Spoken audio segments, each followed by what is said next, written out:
হয় স্যাৰ কব। আচ্ছা মই মানে ৰাতিপুৱা এটা ফোন কৰি আপোনালোকক এটা অনুগ্ৰহ কৰিছিলো। মোৰ তাতে আপোনালোকৰ ফালৰ পৰা মোদীৰ এটা কলাৰ টিউন লগাই দিছে। হয় স্যার এইটো গম পাইছো মই।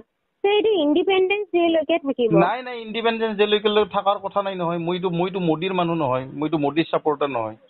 মোদী বেইমানৰ কলাৰ টিউন এটা মই কিয় লগাই ল'ম? মই মোৰ পকেটৰ পইচাই দি মই ৰিচাৰ্জ কৰিছো, মই টেক্স ভৰিছো, মই চৰকাৰৰ পৰা একো পোৱা নাই নহয়, মোদীৰ পৰা মই একো পোৱা নাই নহয়, আৰু একো লোৱাও নাই। মোদীৰ মাত মোৰ একাউণ্টত কিয় আহিব? মোদীৰ কলাৰ টিউন নাই নাই নাই, সেইটো নহ'ব। মোদী সেই এটা বদমাছ মানুহ। ইমান বদমাছ মানুহ এজনৰ মোৰ তাতে শব্দ নহ'ব নহয়। মোক বহুতে ফোন কৰি কৈছে আপুনি কি মোদীৰ কলাৰ টিউন লগাই লৈছে? মই বোলো মই লগাই লোৱা নাই, এইটো জিঅ'ৰ পৰা দিছে। এইটো নহ'ব নহয়, এইটো গুচাই দিয়ক। এই মোদীৰ মাতটো শুনিলে মানুহৰ এলাৰ্জি হয়। মোদী এটা গভৰ্ণমেণ্ট অফ ইণ্ডিয়াৰ গাইডলাইনছ হিচাপে হৰ ঘৰ তিৰংগা এই গানটো লগোৱা হৈছে, এই জিঅ' টিউনটো। নাই নাই, হৰ ঘৰ তিৰংগা লগোৱা নাই। প্ৰথমতে মানে ফোন কৰিলে মোদীয়ে কিবা দুই আষাৰ কয়, তাৰপিছত তিৰংগাৰ কথা কয়। মই এইটো নহয়, এইটো বেলেগ মোবাইল বিলাকত হোৱা নাই নহয়। মোৰ মোবাইলত কিয় হৈছে এইটো?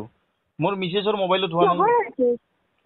হ'ব, যদি হোৱা নাই এইটো হ'বই। নাই, বেয়া নাপাব বাইদেউ। এই মোদীৰ মাতটো হ'লে এলাৰ্জি হয়, মোৰ খোজ লাগি যায়, একদম খোজতি উঠি যায় মোদীৰ মাত শুনিলে। এইটো নহ'ব নহয়। মোদী ইমান বেইমান মানুহ এটাৰ কলাৰ টিউন এটা মোৰ তাতে কিয় লগাই ল'ম? গুচাই দিয়ক। মই মোদীৰ পৰা 10 টকাও খোৱা নাই, মোদীৰ পৰা মই একো লোৱা নাই, বৰঞ্চ মই টেক্স ভৰিহে আছো। মোৰ টকাৰে মই ৰিচাৰ্জ কৰি মই মোদীৰ কিয় আৱাজ ল'ম? নল'ব নহয়। মোদীৰ মাত নোহোৱাকে আপোনালোকে দিয়ক, হৰ ঘৰ তিৰংগাৰ এই গান দিয়ক, মোৰ আপত্তি নাই। কিন্তু মোদীৰ শব্দটো আহিব নোৱাৰে। এইটো বন্ধ কৰি দিয়ক। বেয়া নাপাব। নহ'লে জিঅ' চিম পৰ্ট কৰাই ল'ম মই। নালাগে, মোদীক ঘৃণা লাগে মোৰ। মোদীক মোৰ নহয়, বহুত মানুহৰ ঘৃণা লাগে। সোনকালে কাটি দিয়ক।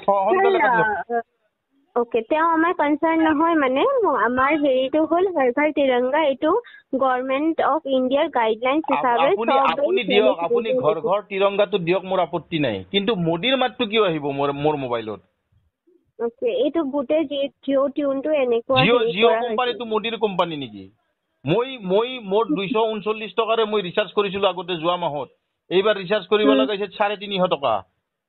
350 টকা, 110 টকা আপোনালোকে বেছি ৰিচাৰ্জ কৰিছে। তাৰপিছত মই মোদীৰ মাত শুনিম মোৰ মোবাইলত? তাৰপিছত মই মোদীৰ মাত শুনিম? কিয় শুনিম মই? মোদী মোক ভৰাই দিছে নেকি পইচা? এইটো আপুনি বেয়া নাপাব। আপোনাক মই কোৱা নাই দিয়ক, আপোনালোকৰ কোম্পানীক কৈছো। আপুনি ব্যক্তিগতভাৱে নল'ব।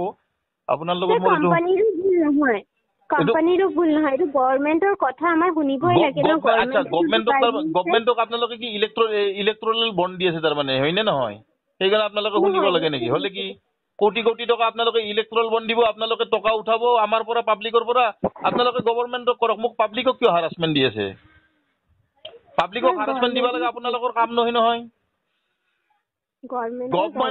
এইটোতো গভৰ্ণমেণ্ট BSNL দিয়ক টিউনটো, BSNL দিয়ক। সেইটো গভৰ্ণমেণ্ট কোম্পানী। আপোনালোকৰ কোম্পানীটো গভৰ্ণমেণ্ট কোম্পানী নহয়।